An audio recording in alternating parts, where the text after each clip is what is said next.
H1B వీసాలపై కొనసాగుతున్న గందరగోళంపై ఇంకాస్త స్పష్టత ఇచ్చింది అమెరికా ప్రభుత్వం. ఈ మేరకు కొన్ని మార్గదర్శకాలు విడుదల చేసింది. వీసా ఫీజును అధ్యక్షుడు ట్రంప్ $1,00,000 చేసిన సంగతి తెలిసింది. మరి ఈ $1,00,000 ఎవరు చెల్లించాలి అనే ప్రశ్నపై నిన్నటి వరకు చాలా చర్చోపచర్చలు జరిగాయి. వీటిపై తాజాగా క్లారిటీ వచ్చింది. H1B ఈ వీసా ప్రాసెసింగ్ పై మొన్నటి వరకు అస్సలు చర్చ లేదు. నామమాత్రపు ఫీజు ఉండేది. కంపెనీలు కళ్ళు మూసుకొని వాటిని కట్టేసి తమ ఉద్యోగుల్ని అమెరికాకు పంపించేవి. ఇదంతా రొటీన్ గా జరిగిపోయే వ్యవహారం. ఎప్పుడైతే అధ్యక్షుడు ట్రంప్ H1B వీసా ఫీజును $1,00,000 చేశారో అప్పుడిగా కంపెనీలన్నీ ఉలిక్కిపడ్డాయి. ఒక్క ఉద్యోగిపై $1,00,000 వెచ్చించాలంటే మామూలు విషయం కాదు. దీంతో ఆన్సైట్ జాబ్స్ పూర్తిగా తగ్గిపోతాయని అంతా భావించారు. సాఫ్ట్వేర్ ఫీల్డ్ మినహాయిస్తే మిగతా రంగాల్లో పనిచేసే చాలా మంది విదేశీయులు $1,00,000పై గందరగోళానికి గురయ్యారు. దీంతో ప్రొక్లమేషన్ ఆర్డర్ రిలీజ్ చేసిన కొన్ని రోజులకే ఫీజుకు సంబంధించి మినహాయింపులిచ్చింది అమెరికా ప్రభుత్వం. ఎమర్జెన్సీ మెడికల్ సర్వీస్, ట్రాన్స్పోర్ట్ లాంటి విభాగాల్లో పనిచేసే విదేశీయులు $1,00,000 ఫీజు చెల్లించనక్కర్లేదని తెలిపింది. అయితే ఎంత స్పష్టత ఇచ్చినప్పటికీ నిన్నటి వరకు చాలా అనుమానాలున్నాయి. వీటిలో ముఖ్యమైనది విదేశీ విద్యార్థుల H1B వీసా ఫీజు. F1 వీసాపై అమెరికాలో చదువుకుంటూ ఆ తర్వాత ఆప్షనల్ ప్రాక్టికల్ ట్రైనింగ్ OPT పూర్తి చేసుకుని అక్కడే ఉద్యోగంలో చేరాలనుకునే విద్యార్థుల సంగతి ఏంటి? F1 నుంచి H1Bకి మారే క్రమంలో వీళ్లకు సంబంధించిన కంపెనీలు కూడా $1,00,000 అంటే దాదాపు 88 లక్షల రూపాయల ఫీజు చెల్లించాల్సిందేనా? ఇప్పుడు ఈ అంశంపై అమెరికా ఇమిగ్రేషన్ డిపార్ట్మెంట్ క్లారిటీ ఇచ్చింది. తాజా అప్డేట్ ఏంటంటే F1 వీసాపై అమెరికాలో చదువుకుంటున్న విదేశీ విద్యార్థులు H1B వీసాకి మారేటప్పుడు $1,00,000 ఫీజు కట్టాల్సిన అవసరం లేదు. ఈ మేరకు America citizenship and immigration department మినహాయింపునిస్తూ ప్రకటన జారీ చేసింది.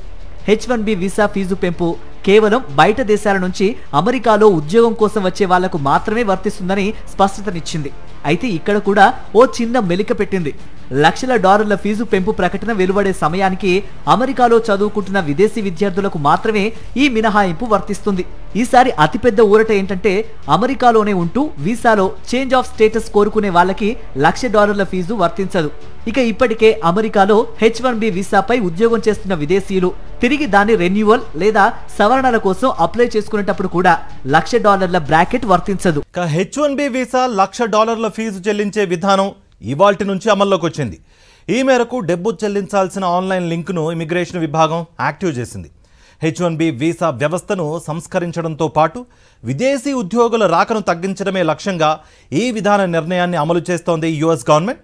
సరిగ్గా కొత్త విధానం అమలవ్వడానికి కొన్ని గంటల ముందు ఇప్పటి వరకు నెలకొన్న గందరగోళానికి తెరదించుతూ కొన్ని కీలక అంశాలపై స్పష్టతనిచ్చింది ప్రభుత్వం. కొత్తగా H1B వీసా లాటరీ ద్వారా సెలెక్ట్ అయిన విదేశీయులంతా ఇవాల్టి నుంచి $1,00,000 ఫీజు చెల్లించాల్సిందే. నిజానికి ఈ విధానానికి ఇంకా అమెరికా కాంగ్రెస్ ఆమోదం లభించలేదు. అయినప్పటికీ ప్రొక్లమేషన్ ఆర్డర్ ద్వారా ట్రంప్ ఆదేశాల్ని అమలు చేశారు ఇమిగ్రేషన్ అధికారులు. ఇప్పటికే ఇచ్చిన మినహాయింపులకు తోడు కొన్ని అరుదైన సందర్భాల్లో $1,00,000 ఫీజు నుంచి మినహాయింపునిచ్చింది అమెరికా. క్షేత్రస్థాయిలో అమెరికా ప్రయోజనాల కోసం పనిచేస్తూ ఆ పని చేయడానికి అమెరికన్లు ఎవరూ దొరకలేదనే విషయాన్ని నిర్ధారిస్తూ కంపెనీలు లిఖితపూర్వకంగా ప్రభుత్వానికి తెలియచేయాలి. అటువంటి అరుదైన సందర్భాల్లో కూడా ఫీజు మినహాయింపు వర్తిస్తుంది. తాజా సడలింపుల వల్ల భారతీయ సాఫ్ట్వేర్ కంపెనీలు కాస్త ఊపిరి పీల్చుకున్నాయి.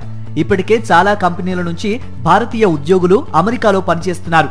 వాళ్ళందరికీ $1,00,000 వీసా ఫీజు చెల్లించాలంటే కంపెనీలకు అది ఆర్థిక భారంగా మారుతుంది. ఇప్పటికే H1B వీసాపై అమెరికాలో ఉండే వాళ్లకు మినహాయింపు ఇవ్వటం కంపెనీలకు పెద్ద రిలీఫ్. అయితే కొత్తగా H1B వీసాలకు దరఖాస్తు చేయటం మాత్రం కష్టమే. కొత్త ఫీజు విధానం వల్ల కంపెనీలపై భారం పడుతుంది.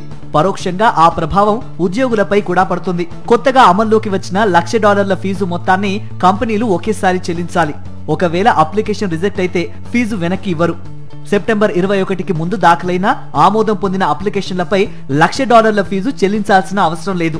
అమెజాన్, గూగుల్, మెటా, మైక్రోసాఫ్ట్ లాంటి దిగ్గజ కంపెనీలు H1B కింద ఏటా వేలాది మంది ఉద్యోగుల్ని నియమించుకున్నాయి. ఇప్పుడు ఈ కంపెనీలన్నీ అమెరికా ప్రభుత్వానికి $1,00,000 చెల్లించాల్సిన పరిస్థితి ఏర్పడింది. ఈ దెబ్బతో ఆన్ సైట్ అనే పదం పూర్తిగా కనుమరుగయ్యే పరిస్థితి వచ్చింది. ఇండియా నుంచి దాదాపు 73% మంది, చైనా నుంచి 12% మంది ఈ వీసాల మీదనే అమెరికాకు వెళ్తున్నారు. వీళ్ళ జాబ్స్ అన్ని ఇప్పుడు ప్రమాదంలో పడ్డాయి. ఇంత ఫీజులు చెల్లించి కంపెనీలు తమ ఉద్యోగులకు ఆన్ సైట్ ఆఫర్ చేసే పరిస్థితి ఉండదు. అదే టైంలో కొన్ని కంపెనీలు అమెరికాను వీడే ప్రమాదం కూడా ఉంది. మొన్నటి వరకు H1B వీసాల ఫీజుల్ని కంపెనీ సైజు బట్టి నిర్ణయించేవారు. రిజిస్ట్రేషన్ ఛార్జీ, filing fee, fraud prevention fee కింద గరిష్టంగా $1,500 ఫీజు ఉండేది. ఈ రోజు నుంచి అది అమాంతం $1,00,000 అంటే 88 లక్షల రూపాయలకు చేరుకుంది. అసలు ఈ పరిస్థితి ఎందుకు వచ్చింది? ట్రంప్ ఇంత భారీగా H-1B వీసా ఫీజును పెంచడానికి గల కారణాలేంటి? తమ అవసరం కోసం తాత్కాలికంగా పనిచేసేందుకు నైపుణ్యం కలిగిన విదేశీ ఉద్యోగుల్ని దేశంలోకి అనుమతించింది అమెరికా. దీని పేరే H-1B నాన్ ఇమిగ్రెంట్ వీసా కార్యక్రమం. ప్రారంభంలో ఇది మంచి ఫలితాన్నే ఇచ్చింది. అయితే కాలక్రమంలో పూర్తిగా మారిపోయింది. కేవలం డబ్బు కోసం అక్రమంగా అమెరికాలోకి విదేశీ ఉద్యోగులు రావటం మొదలైంది. ఇందులో భాగంగా తక్కువ వేతనాలకే విదేశీ ఉద్యోగుల్ని నియమించుకోవటం, అమెరికన్లకు తక్కువ వేతనాలు ఆఫర్ చేయటం, బ్యాక్డోర్ రిక్రూట్మెంట్లు చేయటం, అధిక నైపుణ్యం కలిగిన వాళ్లను కూడా కాంట్రాక్ట్ పద్ధతిని తీసుకోవడం లాంటి ఎన్నో పనులు చేశాయి కంపెనీలు. అలా 2000 నుంచి 2019 వరకు 19 ఏళ్ల పాటు సాఫ్ట్వేర్ ఇంజనీరింగ్ విభాగాల్లో అమెరికాలో విదేశీ ఉద్యోగుల సంఖ్య రెట్టింపైంది. 1.2 మిలియన్ల నుంచి 2.5 మిలియన్లకు పెరిగింది. 2000 సంవత్సరంలో అమెరికాలో విదేశీ ఉద్యోగుల వాటా 17.7% ఉండగా 2019లో ఇది 26.1% పెరిగింది. H-1B వీసా వ్యవస్థాగత దుర్వినియోగం కారణంగా చాలా మంది అమెరికన్ ఉద్యోగులు నష్టపోయారు. ఈ మొత్తం వ్యవస్థను సంస్కరించే పని మొదలుపెట్టారు ట్రంప్. ఇందులో భాగంగానే H-1B వీసా ఫీజును $1,00,000 చేశారు. నిజానికి మొదటిసారి అధికారంలోకి వచ్చినప్పుడే దీనిపై గట్టిగా దృష్టి పెట్టినప్పటికీ అప్పుడు ట్రంప్ ఆ పని చేయలేకపోయారు. ఈసారి మాత్రం విజయవంతంగా అమలు చేశారు.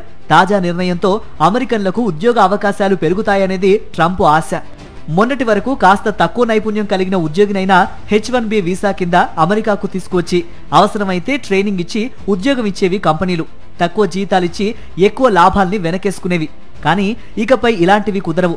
ప్రభుత్వానికి $1,00,000 చెల్లించి ఓ ఉద్యోగిని అమెరికాకు తీసుకొచ్చి పని చేయించడం ఆర్థిక భారం. H-1B వీసా ప్రాసెసింగ్ ఫీజును అమెరికా భారీగా పెంచడంతో దీన్ని తమకు అనుకూలంగా మార్చుకోవాలని చాలా దేశాలు ప్రయత్నిస్తున్నాయి. సౌదీ అరేబియా, జర్మనీ లాంటి దేశాలు వీసాల్లో ప్రత్యేక రాయితీలిస్తున్నాయి. తమ దేశానికి వచ్చి పనిచేయమంటూ భారతీయులతో పాటు విదేశీయుల్ని ఆహ్వానిస్తున్నాయి. ఇందులో భాగంగా జర్మనీ అత్యంత చవకైన వీసాను ప్రవేశపెట్టింది. కేవలం $7,500 ఏడాది పాటు చెల్లుబాటయ్యే ఫ్రీలాన్స్ వీసా విధానాన్ని అందుబాటులోకి తీసుకొస్తోంది. ఈ వీసా చేతిలో ఉంటే అధికారికంగా ఏడాది పాటు జర్మనీలో ఉండటమే కాదు, అక్కడ ఏదైనా ఉద్యోగం చేసుకోవచ్చు కూడా. జర్నలిస్టులు, పరిశోధకులు, కళాకారులు, ఇంజనీర్స్, వైద్యుల్ని టార్గెట్ చేస్తూ ఈ వీసాను ప్రవేశపెట్టింది జర్మనీ.